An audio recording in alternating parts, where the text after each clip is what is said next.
This week's parsha is the most important parsha in the entire Torah. You may ask, why is this week's parsha the most important in the entire Torah? Well, let me tell you.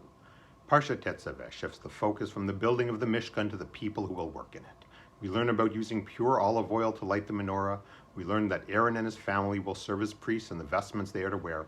We read about the robe and the tunic, the pomegranates and the bells, the ephod, the breastplate, and the headplate. We read about the clothing of the Kohen Gadol and the ordinary Kohanim and how we are to inaugurate them.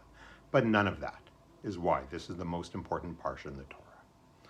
The reason this is the most important parsha is because it teaches us an important lesson about humility. If you read this week's parsha carefully, you'll notice something unusual. Moshe is not mentioned even once. That might not seem so unusual until you realize that this is the only parsha from the start of the book of Shemot until the end of Devarim that doesn't mention Moshe.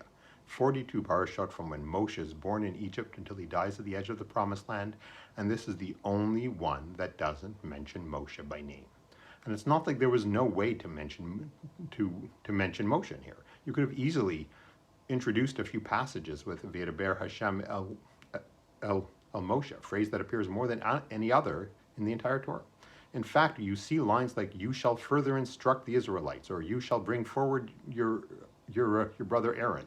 These lines are so clearly talking about Moshe, but are carefully worded to leave his name out. It feels like Moshe's name was intentionally omitted, and that begs the question, why?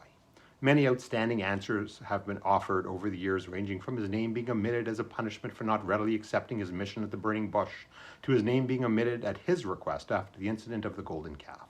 But I wanted to share a different idea with you that I heard this week from Rabbi Ephraim Goldberg. No relation. The Talmud tells of a time when King David, in the middle of a battle, was faced with a complicated halachic question to which he did not know the answer. 3 soldiers risked their lives to bring the question to the Chachamim and return with an answer.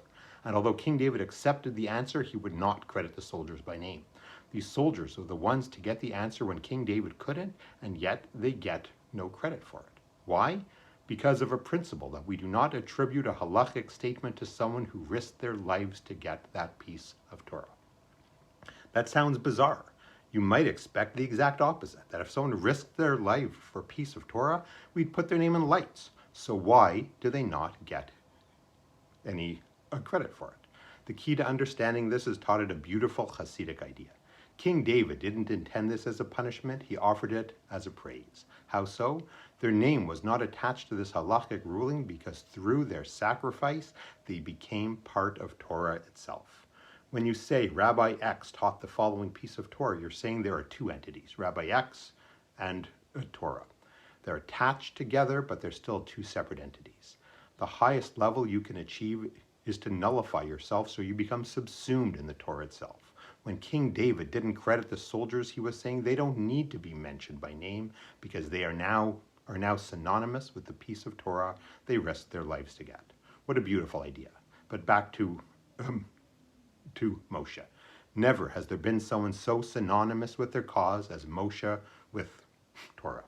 You can't talk about Torah without Moshe, but neither can you leave Moshe out, the way King David did with these soldiers. So while his name could not be left out of the Torah altogether, it was left out of one parsha, this week's parsha, symbolically as a nod to his being subsumed by the Torah he taught. But he said this parsha was important because it teaches us a lesson about humility. What does saying, "I'm so great that you don't even need to mention my name," teach us about humility? It seems like arrogance. But therein lies our lesson. Most of us misunderstand what humility is about. Humility isn't about speaking less of yourself, it's about speaking of yourself less.